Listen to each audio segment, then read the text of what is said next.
दुनिया भर में अलग अलग देशों के बीच अलग अलग समीकरण बन रहे हैं। कट्टर दुश्मनी वाले देश अब दोस्त बन रहे हैं। सबसे ज्यादा फेरबदल हो रहा है मिडिल ईस्ट में, जहां एक के बाद एक देश इजराइल के करीब आ रहे हैं। बात चाहे सऊदी अरब की करें या फिर यूनाइटेड अरब अमीरात की, सबके सब इजराइल के साथ रिश्ते बेहतर बनाने में लगे हैं। इस फहरिस्त में नया नाम जुड़ा है तुर्की का, जो अब इजराइल के करीब आने की कोशिश कर रहा है। इजराइल के कट्टर विरोधी माने जाने वाले तुर्की के राष्ट्रपति तैयब एर्दोगान ने इजराइल को लेकर अपने नजरिए में लचक दिखाई है। उन्होंने हाल ही में दिए गए अपने एक बयान में कहा था कि इजराइल के राष्ट्रपति इसहाक हर्जोग जल्द ही तुर्की के दौरे पर आ सकते हैं। तुर्की और इजराइल के बीच ऊर्जा समझौता भी हो सकता है। तैयब एर्दोगान फिलिस्तीन को लेकर इजराइल का विरोध करते आए हैं, लेकिन अब जब तैयब खुद अपने देश में घिरे हैं तो वो इजराइल के साथ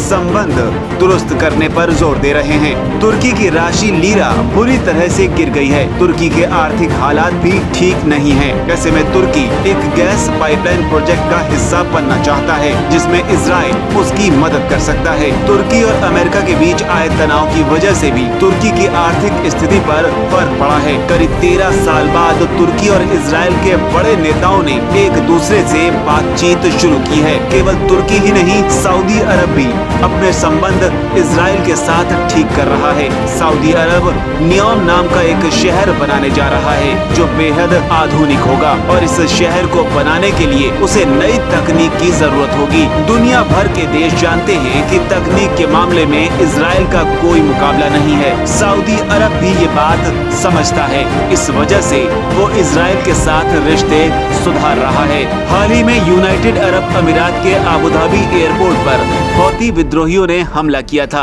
जिसके बाद इजराइल की तरफ से मदद की पेशकश की गई थी। इजराइल अरब देशों से संबंध बनाकर उन्हें अपने हथियार और तकनीक बेचना चाहता है। वो जानता है कि अरब देश खुद को बदल रहे हैं और वो अपने यहाँ पर नई तकनीकों को लाने की कोशिश कर रहे हैं, ताकि वहाँ पर तेल के अलावा भी कोई जरिया पनप सके जिससे आमदनी हो। इजराइल अरब देशों की इस मांग को पूरा कर सकता है। ऐसे में मुस्लिम देशों की संस्था ऑर्गेनाइजेशन ऑफ इस्लामिक कोऑपरेशन का वजूद ही खत्म होता जा रहा है, क्योंकि एक के बाद एक मुस्लिम देश इजराइल से संबंध सुधारना चाह रहे हैं। अब OIC के 57 देशों में से महज 9 देश बचे हैं जो अभी तक इजराइल के वजूद को नहीं मानते। लेकिन जिस तेजी से मुस्लिम देश इजराइल को अपना रहे हैं, ऐसे में इजराइल से टक्कर लेने वाली OIC खुद ब खुद खत्म हो जाएगी।